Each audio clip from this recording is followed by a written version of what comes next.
बिलाखिर पंजाब हुकूमत की जानिब से बलदियाती इंतखाबात की तारीख का ऐलान कर दिया गया और ये बड़ी देर से हम कह रहे थे कि पंजाब हुकूमत की जानिब से जो तैयारियां की गई हैं उसके मुताबिक बलदियाती तारीख दे दी जाएगी और वो दे दी गई है 15 दिसंबर से 15 जनवरी।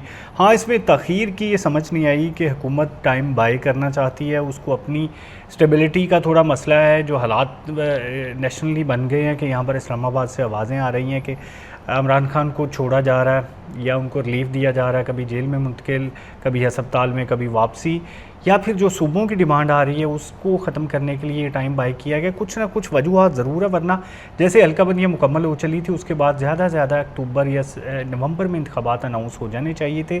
दिसंबर की जो छुट्टियों में इंतखाबात करवाने की वजह है उसमें तो फिर ये जनरल इलेक्शन भी फरवरी में करवाए गए, तो ये वजह कोई ज़्यादा मजबूत लग नहीं रही।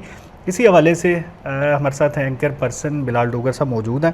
डोगर साहब, ये बड़ा वैसे लंबा टाइम दिया है, इतना माजी में हुआ नहीं कि हल्का बंदियाँ हो गई और उसके बाद हुकूमत उठा के 4-6 महीने आगे ले जाए। अंदर क्या चल रहा है? अच्छा अब्दुलरहमान साहब, कल इस ऐलान के बाद एकदम से हलकों में फिर शांति छा गई है। उम्मीद ये थी कि अक्टूबर का आगाज़ या मिड ऑफ अक्टूबर जो है वो अनाउंस कर दिया जाएगा। लोग तो तकरीबन अपनी फ्लैक्सों के ऑर्डर कॉल में ला के बैठे थे कि जस्ट ऑर्डर देंगे, छुपवाना शुरू करें, लेकिन रोक दिया गया। अच्छा, गवर्नमेंट ने वजाहत या इसका जो जवाब पेश किया वो बड़ा अजीब सा है कि स्कूल खुले हुए हैं, छुट्टियाँ हो जाएंगी, तो छुट्टियां तो ये स्मोक में भी कर देते हैं, बहुत सारे और मामले में कर देते हैं, लेकिन ये क्योंकि कहते हैं कि 15 दिसंबर से 15 जनवरी तक छुट्टियां होती हैं स्कूल्स में और हम मरहलावार करवाना चाहते हैं। मैं बल्कि ये भी चाहूँगा, ये मरहलावार वाली क्या क्राइटेरिया होगा, कैसे करेंगे?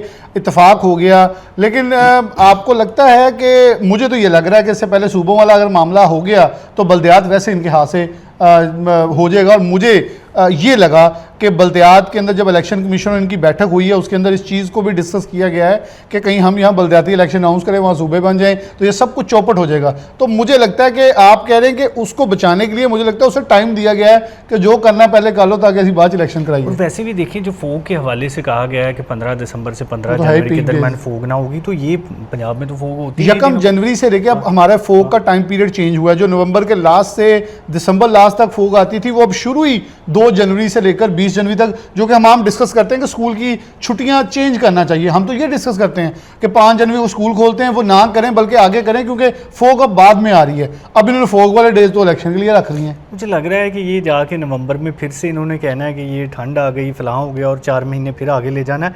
देखिए, बलदियाती जो डेरों की रौनकें बहाल होना शुरू होती हैं तो हुकूमती कोई ना कोई ऐलान ऐसा आ जाता है बीच में।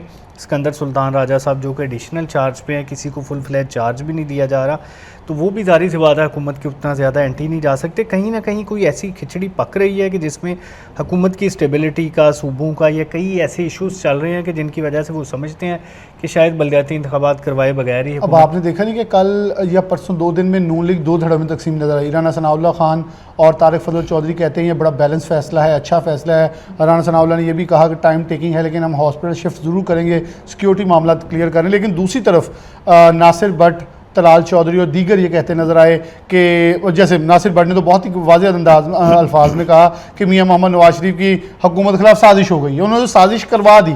अच्छा, लेकिन दूसरी तरफ देखें कि जब पाकिस्तान तहरीक इंसाफ के लोग मौक़िफ़ ये अपना रहे हैं कि जब उन्हें हॉस्पिटल शिफ्ट किया जा रहा था तो वो कहते हैं यहाँ से बनी गाला और फिर वज़ीर आज़म हाउस, लेकिन जैसे उन्हें वापस ले जाया गया तो उन्होंने कहा ये इसलिए पैगाम दिया गया है कि वो डील नहीं कर रहे। अच्छा, सियासी जमातें अपना मौक़िफ़ मेरे ख्याल में एक वाहिद इनफरादी लीडर की हद तक ही कर रही हैं। अवाम या वर्कर्स जो हैं वो मफरूज़े खा रहे हैं, इधर से गाड़ी इधर को मुड़ती है अपना मफरूज़ा आ जाता है, वो इधर से इधर को मुंह करते हैं अपना मफरूज़ा आ जाता है। नासिर भट्ट की बिलावल बहुत एक्टिव है। नासिर भट्ट की जो आवाज़ है वो यही है ना कि जब मियां नवाज शरीफ साहब भी जेल से निकले थे अस्पताल, फिर बाहर चले गए, तो उसके बाद हुकूमत खत्म हो गई। वो इंडिकेशन तो उधर ही कर रहे हैं ना, उन्हें पता है ना कि हमारे साथ भी यही होता है ना। तो बिलावल के हवाले से क्या कहना चाहते हैं? अच्छा, बिलावल देखें, अपोजिशन की तमाम जमात, अब पाकिस्तान तहरीक इंसाफ के लोग जब जेल से मिल के आते हैं तो उन्होंने आना कहाँ था? उन्होंने आना था प्रेस कॉन्फ्रेंस करने और अपोजिशन चैम्बर में, लेकिन उन्हें पता चला मौलाना फजल रहमान को तो लेकर बिलावल बैठे हुए हैं, वो जाके KP हाउस में प्रेस कॉन्फ्रेंस कर गए। अब बिलावल बारहा इस पूरे सिनेरियो में कोशिश कर रहे हैं, उन्होंने ऐलान कर दिया हम गवर्नमेंट का साथ नहीं देंगे। उन्होंने भी वो भी अपना झुकाव अपोजिशन की तरफ। मुझे लग रहा है बदलते हुए हालात में पाकिस्तान पीपल्स पार्टी नहीं चाह रही कि अगर कोई भी नून लीग का मौशियत के तौर पर या कहीं भी नेगेटिव आप कहें रिजल्ट रहा है तो उसकी जुम्मे वो अपने लें, वो चाहते हैं इनके गले में रहे। लास्ट में सिर्फ ये बता दें कि अगर पीपल्स पार्टी सूबों में साथ नहीं जाएगी तो क्या पीटीआई चली जाएगी? मुझे लग रहा है कि पाकिस्तान तहरीक इंसाफ के क्योंकि मंशूर के अंदर हैं सूबे, उनको कायल करने की कोशिश बिलावल करें कि ये ना वोट पा दें, जो इन्होंने पाता काम हो जाना। कहीं ना कहीं ये तासुर मौजूद है कि पीटीआई शायद सूबों में साथ दे दे, और जैसे बिलाल डोगर ने कहा कि उनके मंशूर में शामिल है, उन्होंने पहले भी शाह महमूद कुरैशी पूरी जंग लड़ चुके हैं कि सराइकी सूबा बनना चाहिए। तो अगर ये वोट देते हैं तो इसमें कोई भी उनका सियासी यू टर्न नहीं होगा, बल्कि वो तो उनकी सियासत में, और पहले भी वो कहते रहे हैं कि यहाँ पर कुछ भी हरफ आखिर नहीं होता। तो ये अगले कुछ महीने बड़े अहम हैं। मैं दुआ गो हूँ कि लोकल बॉडीज़ इलेक्शन हो जाएं, लेकिन होते हुए शायद दिखाई नहीं दे रहे। मज़ीद तख़ीर ना हो जाए। ताहम जो भी अपडेट्स होंगी शेयर करेंगे। इजाज़त दीजिए, खुदा हाफिज़।